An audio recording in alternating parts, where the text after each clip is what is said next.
Hey, hello again. ME200 Abel here. Just going to have a look at this cloth that I bought, a tarp called the Zeitbahn. I think that's how you say it. And East German poncho type thing, a tarp as a shelter. It goes with the little East German backpack and the water bottle I've got. I don't know why I find this so interesting. Maybe because it's a East German style or from that era. But that's this Zeitbahn goes here with these loops on the sides here, and I'll show that in a minute. I'll just show this and I'll show it rolled up to connect into here. Pretty cool.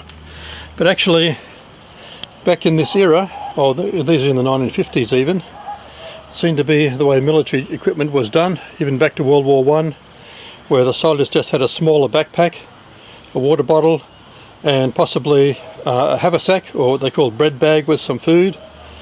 And as I was sort of reading a bit more about the history of this, even this water bottle, which I showed in the last video, which can connect onto the belt here, but it's quite impractical really, because you're going to have to undo the cup and undo. But someone said that actually this water bottle went inside a pouch or a haversack or something like that. So I guess it was kept in there with your food for the day. And a lot of extra stuff that soldiers carry today was actually carried in a baggage train or in the truck sort of thing, which come along behind you and stop for the night in the camp.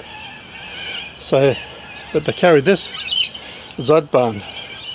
I think it just means tent in German language. So it's fairly square, and there's several versions of this, different versions of camo that came out, but this one is the raindrop pattern, and I think there's one that's a little bit triangular, I think it was, as well. So it's seems to be a few different armies in that side of the world use them. I've got the tape measure out here.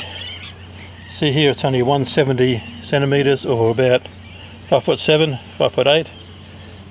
So it means if you're a little bit taller, you wouldn't quite fit in if this was a shelter for the night. You can join them together. In this case, these are buttons, these are buttonholes, so you just button it all together. Another version I was looking at, these were actually clips that it all clipped together.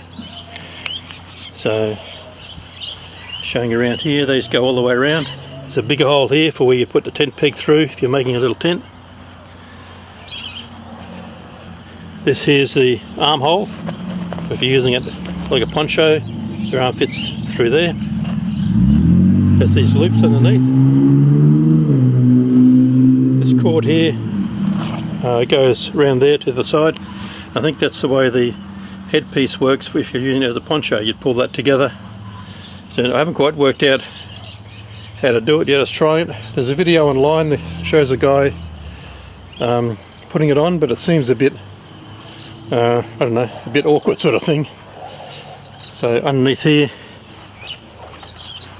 there's another loop, and there's a loop on each side in the middle, so there's one there as well, like that. This part here is a patch, just patched it in, must have been torn at some stage, so they've patched it in. So it's pretty neat job. They've sewn that right in there. It's pretty good.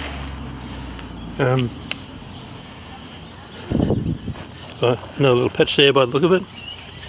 That's okay. It is a type of cloth. It's not really, it's sort of like a canvas, but it's more like a heavy cloth. There's a little hole in the corner there as well. Interesting design. Don't know how really waterproof it'd be, but I suppose in those days they used some sort of wax to wax them, as opposed to, well, modern times.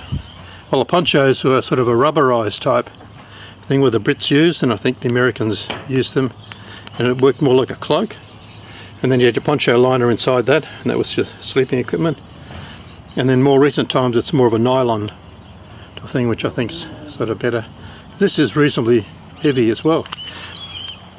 So there's my Zeitbahn. I think that's how you say it. That's about all I can really say now. So I'll roll it up, I'll stop the film, roll it up and put it on the pack there just to show how it works on the pack. So here I am back again.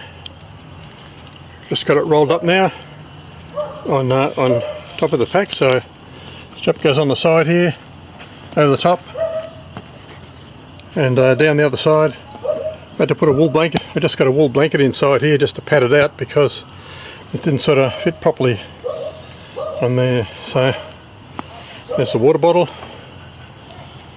and the straps. So that's how it sort of looks. But thinking about what soldiers carried in those days, gee, they had to live rough, you know, because I did see one comment that sometimes a wool blanket could be rolled up inside here, which would make sense in a way, but it would make this fairly bulky, but would leave a bit more room inside to pack, maybe for something else.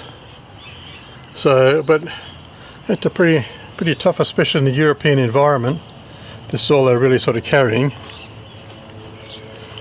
Just flip it around here.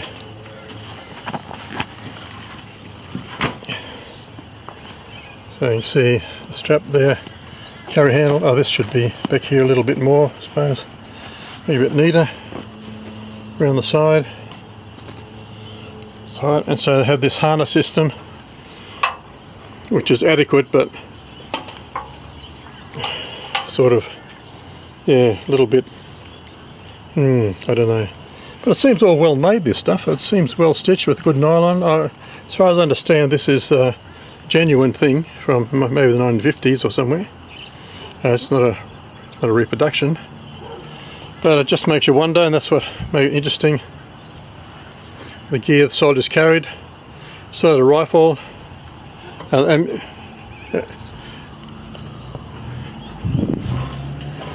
Had the water bottle. And could get some ammunition pouches or something for this, but I'm not going to worry about that. And they clipped on here. Just give it a little bit of a turn around here.